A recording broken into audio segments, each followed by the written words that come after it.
Jai Hind everyone. I am Sanskar Patni and I am here with FinTalk series episode 9. Today, let's understand EBITDA, a key financial metric widely used in corporate finance. EBITDA stands for earnings before interest, taxes, depreciation and amortization. It measures a company's operating performance by focusing only on its core business activities. In simple words, EBITDA tells us how much a company earns from its main operations, without considering borrowing cost, tax impact, or non-cash expenses.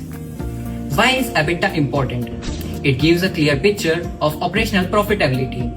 It allows fair comparison between companies with different tax structures or debt levels. Investors use EBITDA to judge efficiency, financial strength, and valuation. In short, EBITDA is a powerful indicator of how well a company's core business is performing.